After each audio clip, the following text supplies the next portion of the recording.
नमस्कार दोस्तों, एक बार फिर से स्वागत है आपका एक और नए लाइव सेशन में। कैसे हैं आप? आइए शुरुआत करते हैं एक और बेहतरीन सेशन की, जहां चर्चा करेंगे हम भारतीय संविधान के अंदर हम मूल अधिकारों की कल चर्चा कर रहे थे। आज उसी टॉपिक को आगे जो है वो बढ़ाने वाले हैं। तो आ जाइए, आप सबका हार्दिक स्वागत, अभिनंदन, जय श्री राम, राधे राधे। कैसे हैं वर्षा भटनागर जी? कहानी कैसी है आप? एंड सुनील स्वागत आपका, एके स्वागत आपका, गुलपेश स्वागत आपका, लोहा लोहा राजपूत आपका भी बहुत बहुत स्वागत, अनिल राठौर, गोपाल कैसे हैं आप, लाभूराम, जितेंद्र, मानू, आप सबका बहुत बहुत स्वागत, अभिनंदन। जो इस सेशन को लाइव देखते हैं उनका भी हृदय की गहराई से बहुत बहुत स्वागत, और जो इस सेशन को बाद में ऑफलाइन देखते हैं उनका भी बहुत बहुत स्वागत और अभिनंदन है। तो अगर आप तैयारी कर रहे हैं रीट मुख्य परीक्षा की और आपका एसएसटी सब्जेक्ट है तो ये सेशन आपके लिए ही जो है वो रहने वाला है। तो चलिए करते हैं शुरुआत आज के सेशन की। घनश्याम शर्मा जी, बहुत दिनों के बाद एक बार फिर से आपका स्वागत है। कैसे हैं आप? जया सैनी जी, राजेश चौधरी जी स्वागत आपका, कैसे हैं? सुनील आप दोनों का बहुत बहुत स्वागत, इंदु स्वागत आपका, रिया स्वागत आपका, प्रदीप यादव स्वागत आपका, कैसे हैं आप? और ममता चौधरी जी, रीना जी, प्रियांशी जी, आप सबका भी बहुत बहुत स्वागत, अभिनंदन। जय सैनी जी, आपका भी बहुत बहुत स्वागत, अभिनंदन। तो चलिए करते हैं शुरुआत। कल हमने जो है वो शायद 2 मूल अधिकारों की चर्चा की थी।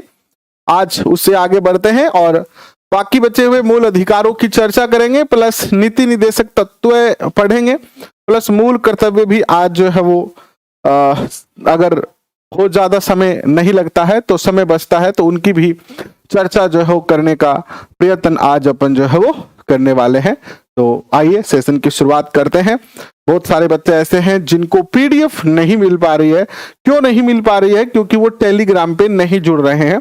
तो आप हमारे टेलीग्राम चैनल पर जरूर जुड़े, और टेलीग्राम चैनल पे जुड़ने के लिए आपको करना कुछ नहीं है, नीचे डिस्क्रिप्शन में लिंक दिया हुआ है। पहले तो मैं हमेशा आपको यहाँ पर बताता था कि ये टेलीग्राम चैनल है, तब तो क्या है कि आप जुड़ते नहीं थे।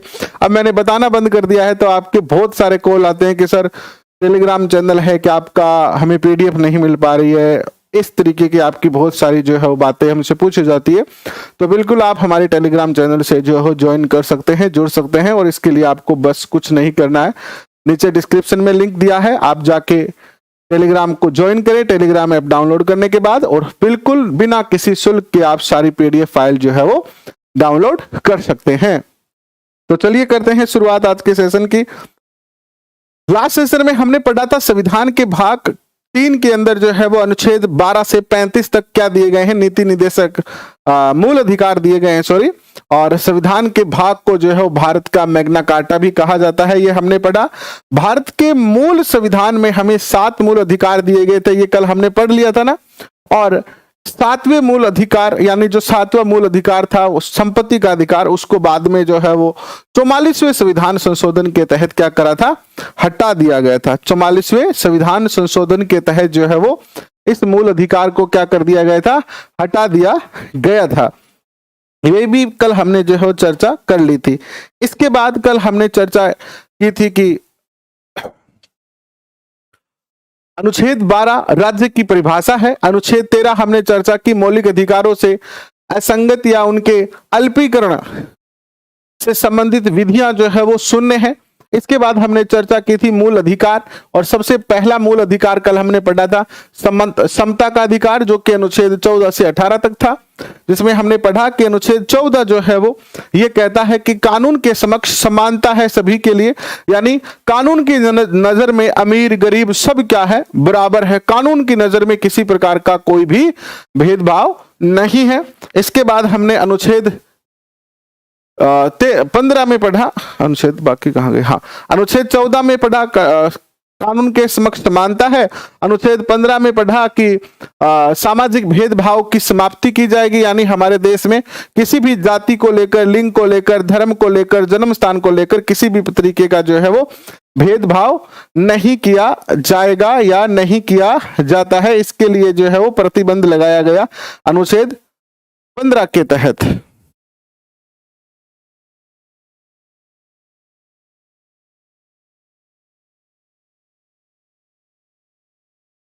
करेंगे तो शिक्षण वीडियो की क्लास भी करेंगे। अभी 4 क्लास हम आपकी ले रहे हैं, जैसे जैसे समय मिलता जाएगा आपको जो समय दिया गया है उस समय में सब चीजें पूरी हो जाएगी। तो थोड़ा सा और धैर्य रखें, विश्वास रखें, आपको जो कहा है वो करवाने का प्रयास करेंगे। देखिए, एक चैनल पर एक ही मैं व्यक्ति हूं और मैं जितना मेरे से प्रयत्न होता है, देखो कोई भी टीचर जो सारे विषय नहीं पढ़ा सकता है, लेकिन फिर भी हम प्रयत्न कर रहे हैं। और इन बहुत सारे विषय ऐसे हैं जिनको पढ़ाने के लिए मुझे खुद को भी पढ़ना पड़ता है बहुत ज्यादा, लेकिन बस यही प्रयत्न कर रहे हैं कि जो बच्चे सेल्फ स्टडी कर रहे हैं, ऐसे बच्चे जो कि बाहर नहीं जा सकते हैं, जिनकी आर्थिक स्थिति ऐसी नहीं है या पारिवारिक स्थिति नहीं है, उनको कुछ सहायता हो जाए। तो बेस्ट से बेस्ट डाटा आप तक पहुंचाने का प्रयत्न कर रहे हैं। तो 4 क्लासें अभी ले रहे हैं, यानी 4 घंटे की क्लासें तो आपकी हो ही रही है अभी, और आपको कहा है कि 2 महीने में सिलेबस पूरा होगा, तो बिल्कुल आपका सिलेबस 2 महीने में पूरा होगा। 2 महीने तक आप आराम से शांति बना के पढ़ते रहिए, फिर आप मुझे कहिएगा कि सर ये टॉपिक बच गया है ना। 2 महीने के बाद, यानी नेक्स्ट 31 नवंबर, अभी ये सितंबर, अक्टूबर में हो जाएगा।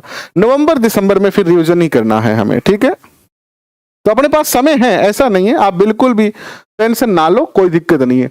अनुच्छेद 15 कहता है सामाजिक भेदभाव की क्या कर दी गई है, समाप्ति कर दी गई है। किसी भी जाति के आधार पर, लिंग के आधार पर, जन्म स्थान के आधार पर कोई भी तरीके का भेदभाव जो है वो भारत के लोगों के साथ भारत में नहीं होता है। इसके बाद देखिए, अनुच्छेद हमने 16 पढ़ा कि लोक नियोजन के विषय के अधिकार, ठीक है, जिसमें यह कहा गया कि कोई भी जॉब है, कोई भी नौकरी है, चाहे वो सरकारी हो या प्राइवेट हो, इसमें आप ये नहीं कह सकते कि इस जाति के या इस धर्म के या इस जन्म स्थान के लोगों को इसमें अधिकार नहीं है, सबको समान अधिकार है। अनुच्छेद 17 ये कहता है अस्पृश्यता या छुआछूत निषेध है, यानी भारत में किसी भी एक व्यक्ति दूसरे व्यक्ति के साथ जो है वो छुआछूत नहीं कर सकता है, ये नहीं कह सकता है कि ये स्पर्श के योग्य नहीं है। इस तरीके की चीजों को जो है समाप्त कर दिया गया है और इसके लिए कानूनी प्रावधान भी किया गया।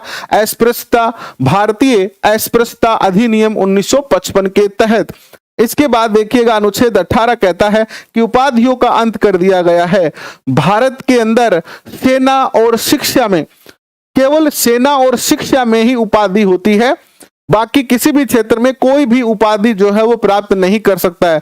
आप शिक्षा के क्षेत्र में जैसे पोस्ट ग्रेजुएशन, ग्रेजुएशन या और आप जो है वो बहुत सारी उपाधियां प्राप्त कर सकते हैं। आप सेना में रहकर जो है उपाधियां प्राप्त कर सकते हैं।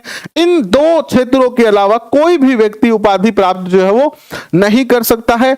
और अगर कोई दूसरा देश भारत के किसी व्यक्ति को अगर कोई उपाधि देता है और वह स्वीकार करने वाला व्यक्ति उपाधि को स्वीकार करने से पहले राष्ट्रपति से अनुमति लेगा, और अगर राष्ट्रपति अनुमति देते हैं तभी वह क्या कर सकता है, उपाधि ले सकता है, वरना वो उपाधि नहीं ले सकता है, क्योंकि उपाधि नहीं जो है निषेध कर दिया गया है, ठीक है। इसके बाद देखिए, स्वतंत्रता का अधिकार, अनुच्छेद 19 से लेकर और 22 तक क्या था, 2 नंबर अधिकार था आपका स्वतंत्रता का अधिकार। अनुच्छेद 19 ये कहता है कि स्वतंत्रता का उल्लेख किया गया है इसमें किस संविधान मूल अधिकारों के अंदर, किस अनुच्छेद के अंदर स्वतंत्रता का उल्लेख किया गया है। अनुच्छेद 19 के अंदर जो है स्वतंत्रता का उल्लेख किया गया है। मूल संविधान में हमें 7 मूल अधिकार दिए गए थे, जो अब 6 हो गए हैं, यह बात इसमें लिखी गई है।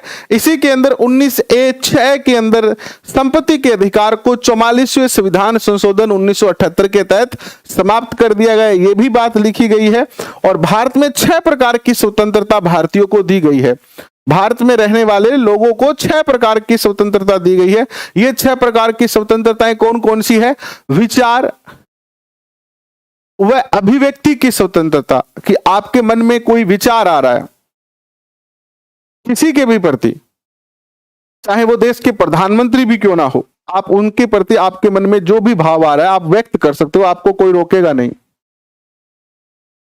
आप अपनी अभिव्यक्ति कर सकते हो। दूसरा अधिकार है कि आप कोई सभा बुला सकते हो, कोई सम्मेलन कर सकते हो। जैसे मान लो आप किसी स्थान पे रह रहे हो, आप कोई जैसे 10, 15, 20, 50, 100, 200, 1000, 2000, लाख, 2 लाख लोगों का कोई संगठन बनाना चाहते हो, कोई सम्मेलन करना चाहते हो, कोई रैली करना चाहते हो, तो ये अधिकार भी आपको है।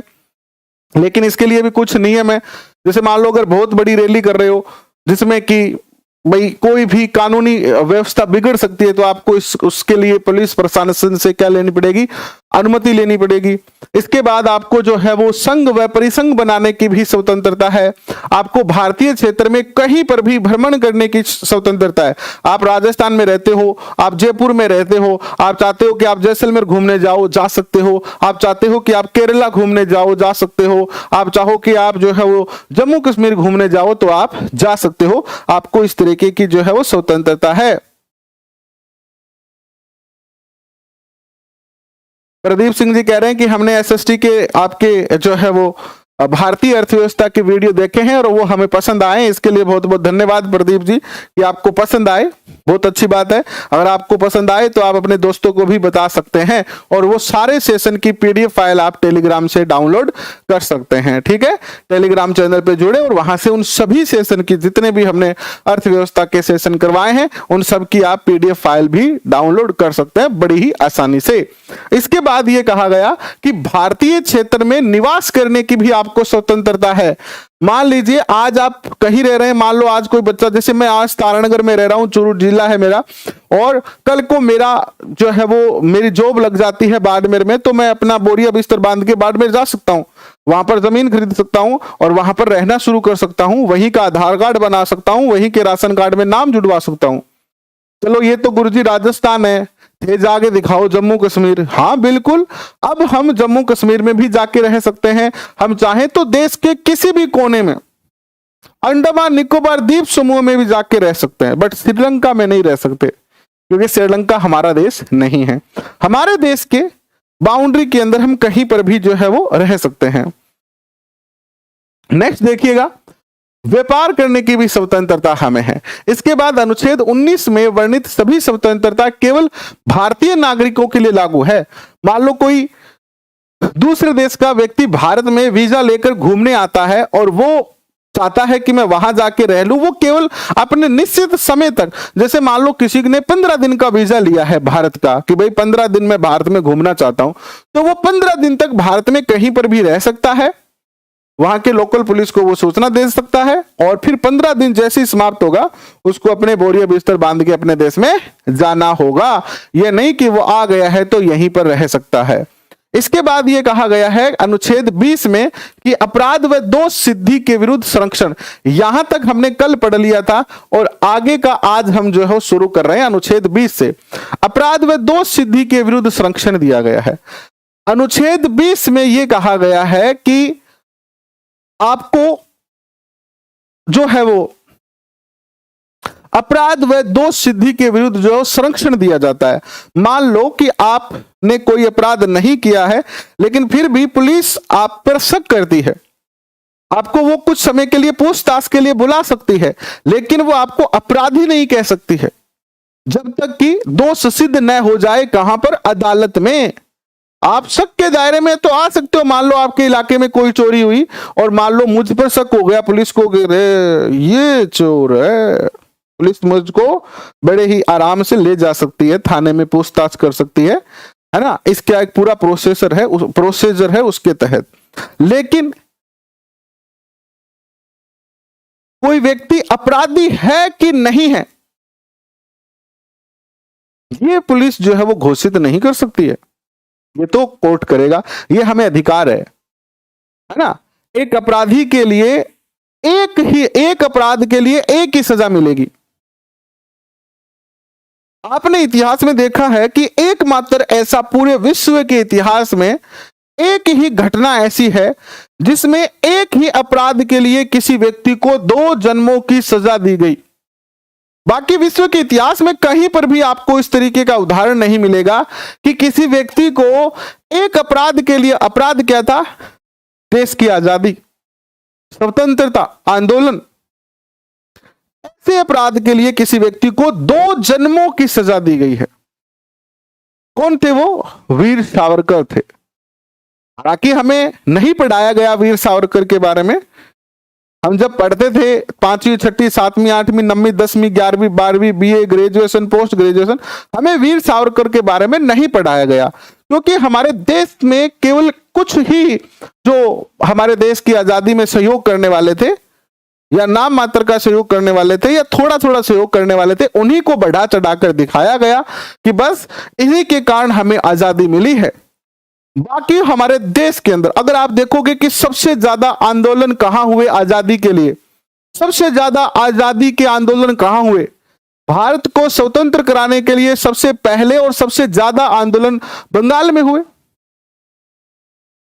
बिहार में हुए, बाद में बिहार में भी बहुत संघर्ष हुआ, यूपी राजस्थान, लेकिन बहुत सारे क्रांतिकारियों को हमने इतिहास के पन्नों में दबा दिया।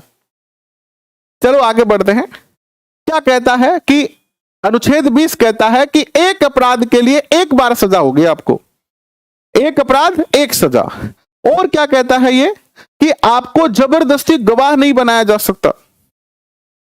अगर मान लो आपको पुलिस पकड़ती है तो आपको जबरदस्ती गवाह नहीं बनाया जा सकता, ये अनुच्छेद 20 कहता है।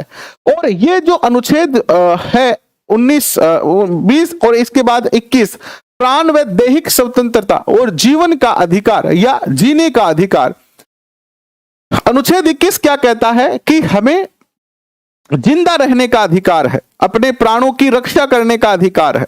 अनुच्छेद कौन सा कहता है? 21 कहता है, याद रखना। इसीलिए डॉक्टर भीमराव अंबेडकर ने अनुच्छेद 21 को संविधान का मेरुदंड कहा, रीढ़ की हड्डी कहा। किसको? अनुच्छेद 21 को क्या कहा? रीढ़ की हड्डी कहा।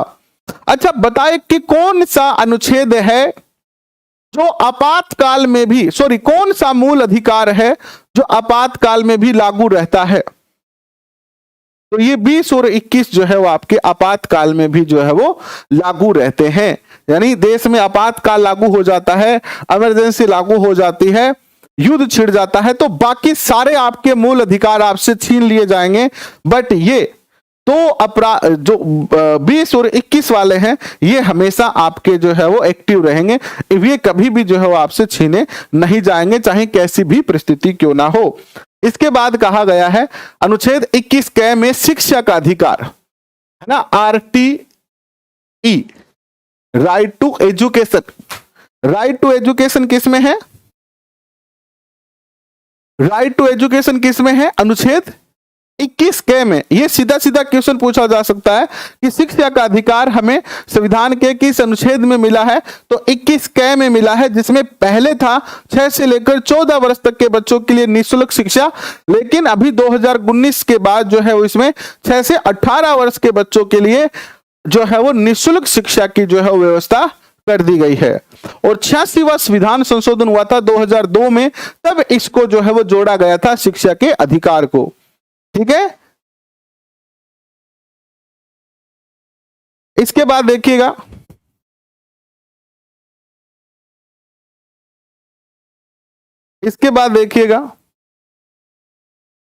इसके बाद आता है आपका अनुच्छेद 22। अनुच्छेद 22 कहता है गिरफ्तारी के विरुद्ध संरक्षण दिया गया है। भारत के लोगों को गिरफ्तारी के विरुद्ध संरक्षण दिया गया है। आपको संरक्षण दिया गया है, आपको पुलिस सीधे गिरफ्तार नहीं करेगी, है ना। इसके लिए कुछ कंडीशन है जो पुलिस को जो है वो पूरी करनी पड़ेगी। अगर वो कंडीशन पूरी करती है तो फिर आपको गिरफ्तार कर सकती है, लेकिन उसमें भी आपके कुछ अधिकार हैं। जैसे पुलिस को कारण बताना पड़ेगा कि भैया आपको क्यों गिरफ्तार कर रही है। जो कहते हैं ना कि कई पुरानी मूवी में आपने देखा होगा कि पुलिस वाला आता है और कहता है कि हम तुम्हें गिरफ्तार करेंगे, तो जो सामने वाला व्यक्ति होता है वो कहता है मुझे गिरफ्तार करने से पहले तुम्हें वारंट लाना पड़ेगा, वारंट। तो फिर पुलिस वाला कहता है कि अब मैं जब आऊंगा ना तो तेरे खिलाफ वारंट लेके आऊंगा। तो वारंट जो है वो आपको दिखाना पड़ेगा, कारण बताना पड़ेगा कि देखो वो कारण है जखे कारण थाने गिरफ्तार करो जा रहे है। दूसरी बात, 24 घंटे के भीतर आपको न्यायाधीश के समक्ष प्रस्तुत करना पड़ेगा। आपको कहीं पर भी गिरफ्तार किया जाता है, आपके निकटतम जो न्यायाधीश है उसके सामने आपको 24 घंटे के अंदर अंदर जो है वो क्या करना पड़ेगा, प्रस्तुत करना पड़ेगा कि भैया वो आदमी है एन में एक कारण से गिरफ्तार करें आप थे जानो और थारो काम जाना। फिर न्यायाधीश तय करता है कि आगे वो आपको रिमांड पर भेजता है या आपको जमानत दे देता है या कुछ ऐसी कंडीशन बनती है कैसी। और गिरफ्तारी के बाद आपको एक लॉयर, एक वकील जो आपको परामर्श दे, जो आपको सलाह दे, एक वकील की व्यवस्था भी आपको सरकार करके देगी। ठीक है, लेकिन इसमें भी एक कंडीशन है, नोट लगा के लिखिए कंडीशन, कि अनुच्छेद 20 और 22 में मिलने वाले स्वतंत्रता निम्न पर लागू नहीं होगी। हमने आपको कहा कि पुलिस आपको कांड बताएगी, अनुच्छेद 22 के तहत गिरफ्तारी के विरुद्ध संरक्षण है, आपको पहले वारंट दिखाना पड़ेगा पुलिस को, आपको जो है वो 24 घंटे के अंदर न्यायाधीश के समक्ष प्रस्तुत करना पड़ेगा, आपको एक वकील देना पड़ेगा। लेकिन अगर इस कानूनों के तहत किसी व्यक्ति को गिरफ्तार किया जाता है, आंतरिक सुरक्षा अधिनियम 1971, आप देश के अंदर जो है वो आंतरिक सुरक्षा के लिए खतरा है और आपको गिरफ्तार किया जाता है, तो आपके ऊपर ये 20 और 22 जो अधिनियम है वो लागू नहीं होंगे। अगर राष्ट्रीय सुरक्षा के खतरे के तहत आपको गिरफ्तार किया जाता है तो आपके ऊपर ये रूल लागू नहीं होगा 20 और 22 अनुच्छेद का। अगर आपको आतंकवादी गतिविधियों के अंदर गिरफ्तार किया जाता है तो आप पर 20 और 22 का अधिनियम लागू नहीं होगा। अगर किसी व्यक्ति को आतंकवाद निवारण निरोधक अधिनियम के तहत, जो कि 2002 में बना था, गिरफ्तार किया जाता है तो उसे जो है वो अनुच्छेद 20 और 22 के अधिकार प्राप्त नहीं होंगे। इसके अलावा अगर गिरफ्तार किया जाता है तभी उस व्यक्ति को जो है वो, मैं आप कह रहा हूं, इसका अर्थ ये नहीं कि आपको गिरफ्तार करे, आप तो इस समाज के कर्ता धर्ता हैं, आप तो इस समाज को बनाने वाले हैं, आपके हाथों में देश का भविष्य बन रहा है, तो आप तो बड़े ही सभ्य, सुशील और बहुत ही नैतिक प्रकृति के व्यक्ति हैं। आप अध्यापक हैं, आप राष्ट्र निर्माता हैं, आपके हाथों में ही इस देश का भविष्य है।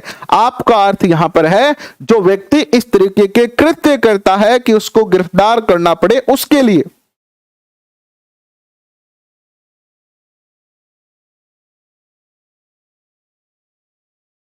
ऐसा है कि आप पर मान लो कोई मुकदमा चल रहा है, इन प्रोसेस में है, जैसे मान लीजिए कि आप इधर तो रीट की तैयारी कर रहे हैं और इधर आपने अपने पड़ोसियों का सिर फोड़ दिया और पड़ोसी ने आपके ऊपर एक मुकदमा कर दिया कि भैया इस व्यक्ति ने मेरा खून करने का प्रयत्न किया और इसमें इसने मेरा सर फोड़ दिया, और आपके ऊपर क्या लग गया, हत्या करने का आरोप लग गया, अटेम्प्ट टू मर्डर केस लग गया आपके ऊपर। तो आपका मान लो इधर आपका सिलेक्शन हो गया और उधर आप पर केस भी चल रहा है, तो हर बार कोई भी नौकरी हो, चाहे पूरे भारत में, चाहे आप एलडीसी लगो, पटवारी लगो, पुलिस लगो, कुछ भी आप जॉब पे लगते हो, तो सरकार क्या करती है, आपका थोड़ा बैकग्राउंड चेक करती है। तो आपका जो नजदीकी पुलिस स्टेशन है, जिस गांव में या जिस तहसील में, जिस जिले में आप रहते हो, वहां पर आपको एक जो है वो एक सत्यापन करवाना पड़ेगा कि इस व्यक्ति पर किसी तरीके का कोई भी केस नहीं चल रहा है। और अगर आपके ऊपर केस चल रहा है तो ऐसे नहीं कि आपको सीधे निकाल दिया जाएगा, उसकी पहले चेक की जाएगी कि भाई किस तरीके का केस है, क्या मामला है, और फिर जो है वो अगर गंभीर आरोप है तो आपको जो है वो नौकरी के लिए अयोग्य भी घोषित किया जा सकता है। इसलिए जब तक नौकरी ना लगो तब तक, और इसकी एक और बात ध्यान रखना कि नौकरी लगने के बाद भी अगर कोई गंभीर आरोप आप पे लगते हैं, एक तो होता है आरोप लगना और एक होता है सिद्ध होना। अगर गंभीर आरोप पर आप लगे और आप पर वो सिद्ध हो गए तो भी नौकरी से निकाला जा सकता है। गवर्नमेंट कर्मचारी को आप देखना, जो गवर्नमेंट कर्मचारी होते हैं, खास तौर पर अध्यापक वर्ग के जो लोग होते हैं ना, वो लड़ाई से, झगड़ों से, इनसे दूर रहते हैं। अगर मान लो लड़ाई झगड़ा हो रहा होता है ना, तो सरकारी कर्मचारी धीरे से, चुपके से अपने घर की ओर चला जाता है, क्योंकि उसको पता है कि ऐसे मामले में फंस जाएंगे तो फिर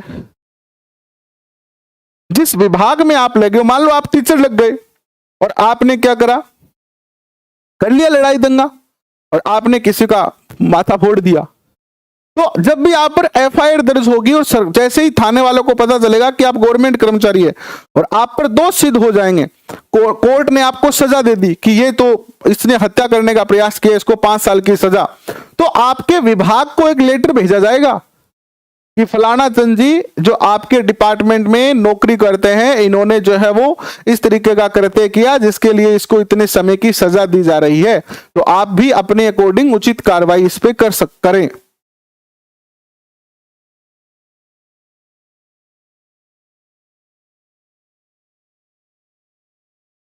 तो इसलिए हमेशा ध्यान रखें कि हमें अपने रस्त अपने जी हमारे घर का हमेशा कहता माना बचपन में, अब भी आई कह दिया हमारे घर का, तो बेटा आपका रस्त सर जानो है, रस्त सर वापस आ जानो है, आपा ने कठी कोई चौधर पंचायती कौन करनी है।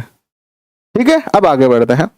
गिरफ्तारी के विरुद्ध हमने पढ़ लिया, ये अधिनियम के तहत गिरफ्तार होंगे तो आपको अधिकार नहीं मिलेगा। इसके बाद नेक्स्ट जो आपका अधिकार आता है वो आता है शोषण के विरुद्ध अधिकार, अनुच्छेद 23 और 24 में, जिसमें यह कहा गया है, अनुच्छेद 23 में कहा गया है कि बेगार प्रथा, बलात् श्रम और मानव व्यापार, सांगड़ी प्रथा, इन सब का निषेध किया गया है। यानी अब वर्तमान समय में आजाद भारत में किसी को बेगार प्रथा के तहत नौकरी नहीं लगाया जा सकता। बेगार प्रथा क्या होती है? बिना सैलरी के, जैसे पुराने जमाने में क्या होता था कि मान लो किसी के दादाजी ने सेठ साहूकार से 5,000 रुपए उधार लिए और सेठ ने क्या किया, उसका ब्याज चढ़ा के 5,000 को 50,000 बना दिया। पुरानी फिल्मों में देखते थे ना आप। अब दादोजी तो चलता रहा, अब बेटा पोता सह सेठ जी की है हाड़ी रवे, एने माले बेगार प्रथा ना पा हाड़ी रहनो भी कहा हाड़ी रहनो, यानी सारा दिन बांग घरे काम करनो पड़सी, आपने की कौन मिले। बेगार प्रथा यानी बिना सैलरी के काम करना, इस पर रोक लगा दी है सरकार ने। बलात् श्रम अर्थात आप बालकों से काम नहीं करवा सकते, बालकों से श्रम नहीं करवा सकते, मानव व्यापार नहीं कर सकते, हम इंसान को नहीं बेच सकते हैं। पुराने जमाने में इंसान बेचे जाते थे, आपको पता हो तो, आपने अगर आपने तो पढ़ा ही है इतिहास में, क्या पूछ रहा हूं, इतिहास में आपने पढ़ा है कि पुराने जमाने में जो है वो दास प्रथा होती थी और दासों का व्यापार होता था। यहां भारत से बड़े बड़े पानी के जहाज भरकर और इधर पूर्वी देशों में क्या किया जाता था, व्यापार किया जाता था। यहां से किसी व्यक्ति को उठाया, दूसरे देश में ले जाके बेच दिया। तो इस तरीके का मानव व्यापार भी भारत में पूर्णतः प्रतिबंध है। सांगड़ी प्रथा, यह भी एक तरीके की क्या है, दास प्रथा ही है, इसका भी भारत में क्या है, निषेध है, इसको भी नहीं किया जा सकता।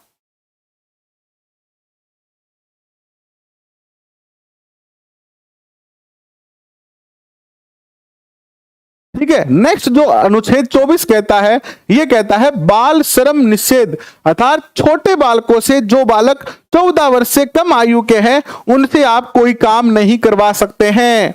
14 वर्ष से कम आयु के श्रमिक बाल श्रमिक कहलाएंगे। लेकिन मई 2015 में भारत सरकार ने यह कहा, यह एक अध्यादेश जारी किया जिसमें यह कहा कि कोई बालक जो कि 14 वर्ष से कम का है और अपने पुश्तैनी काम को करता है, जी हाँ, मान लो कि पुश्तैनी काम को ना अपनी भाषा में समझ लो कि जी हाँ मैं हूं और मारे की मिठाई की दुकान है, ठीक है, हालांकि हमारे है नहीं मिठाई की दुकान, लेकिन मैं आपको उदाहरण देख के बता रहा हूं। जैसे मैं हूं, मेरी आयु 13 साल की है या 12 साल की है और मारे की मिठाई की दुकान है, तो जी पिताजी आ कहते हैं बेटा दुकान पर आ जाइए, थोड़ा कड़ाया कुड़ाया साफ करवा दे, थोड़ा काम करवा दे, पानी भर दे घड़ा में, मैं ये काम कर रहा हूं तो मैं बाल श्रमिक नहीं माना जाऊंगा।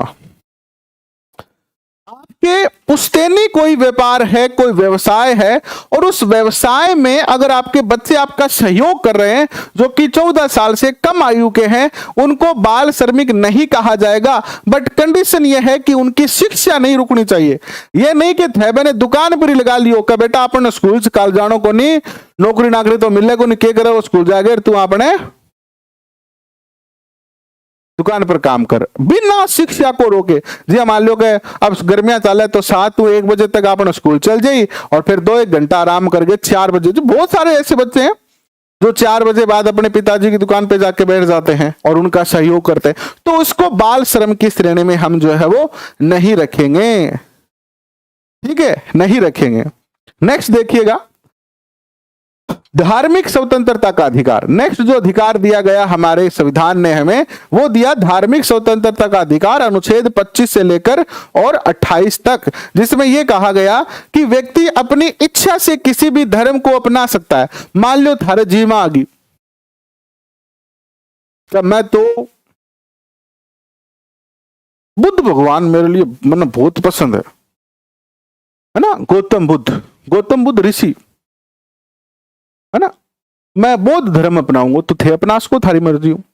थारे मन में आ गई कि मैं सिख धर्म अपनाऊंगा तो अपना को थारी मर्जी हूं, लेकिन कंडीशन है कि थारी मर्जी हूं अपना को, थारे के ऊपर कोई जोर जबरदस्ती कौन कर सके। थे कोई के लालच में आगे, कोई के बहकावे में आगे, कोई के प्यार में पड़ गए, बिना थारी मर्जी का अगर धर्म परिवर्तन कर रहा हो तो बिना धर्म परिवर्तन को नहीं माने जाओगे जब तक ते थारी मर्जी नहीं करोगा, जब तक। ठीक है,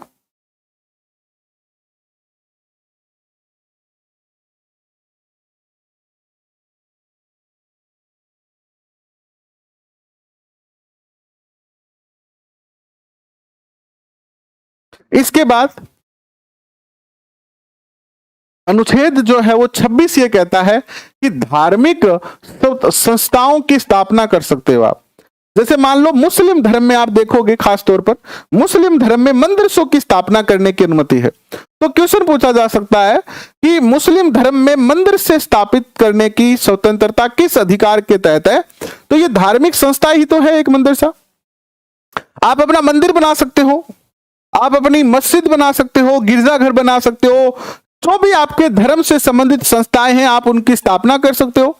अनुच्छेद 27 कहता है कि धार्मिक संस्थाओं को दी जाने वाली चंदे की राशि पर टैक्स नहीं लगेगा। जो भी धार्मिक संस्थाएं हैं और उनको जितना भी चंदा मिलता है वो सरकार को टैक्स भरने की जरूरत नहीं, उनको ये टैक्स फ्री होगा। क्या होगा? ये टैक्स फ्री होगा।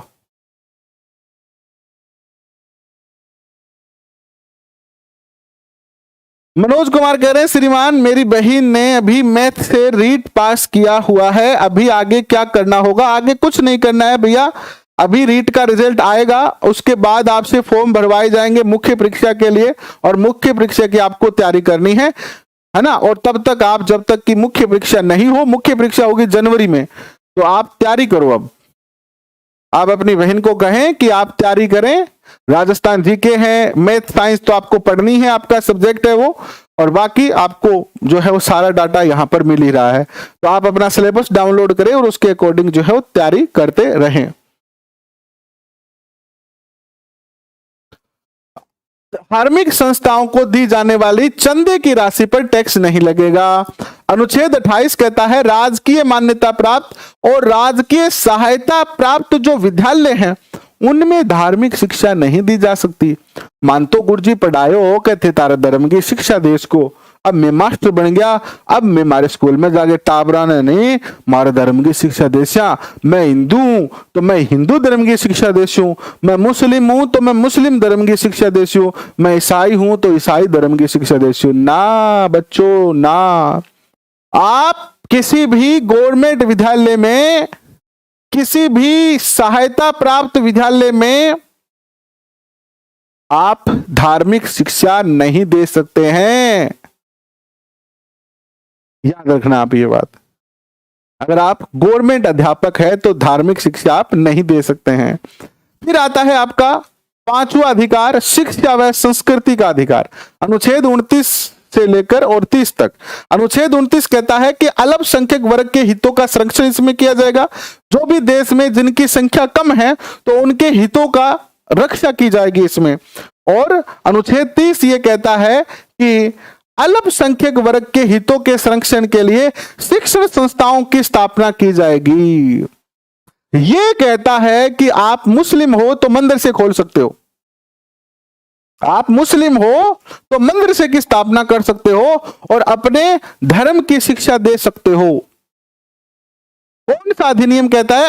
अधिनियम 30 कहता है अल्पसंख्यक हो आप तो आप अपने हितों के संरक्षण के लिए शिक्षण संस्थाओं की स्थापना कर सकते हो। इसके बाद आता है आपका छठा और अंतिम अधिकार, संवैधानिक उपचारों का अधिकार। अनुच्छेद 32 से लेकर 35 तक आता है ये।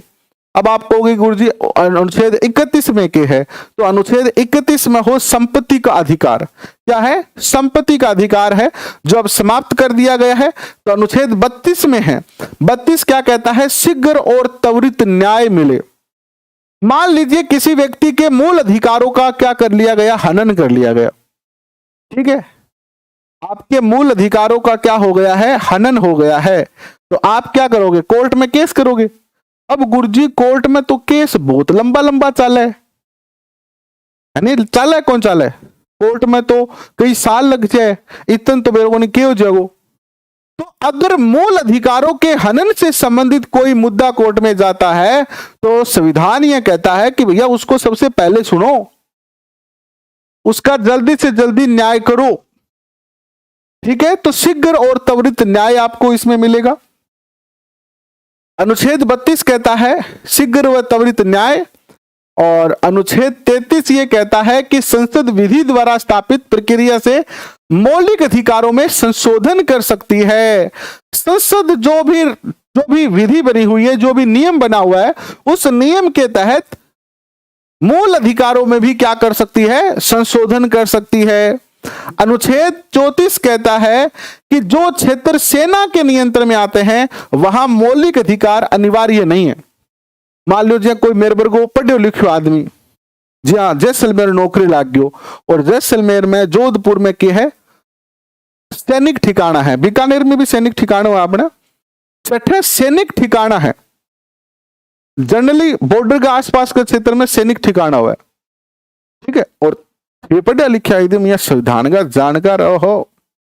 अभी मास्टर लाग गया, लगा के कालो चश्मा और लगा के जूता चाल पड़ेगा। आज तो सेना को आप क्षेत्र देख के आऊंगा, सैनिक छावनिया को निरीक्षण करके आऊंगा। 2-3 जना यहाँ बना लियो मोड और चल गया, तो आपको वहां पर जाने की अनुमति नहीं है। ठीक, पढ़ा लिखा होते कैसे साहब, मारो अधिकार है देश में, मैं कट्ठे भी घूम सका, मैं तो सैनिक छावनी देखेगा तो फौजी का हाथ में बंदूक हुआ, ध्यान रखियो, गोली भी मार सके वो,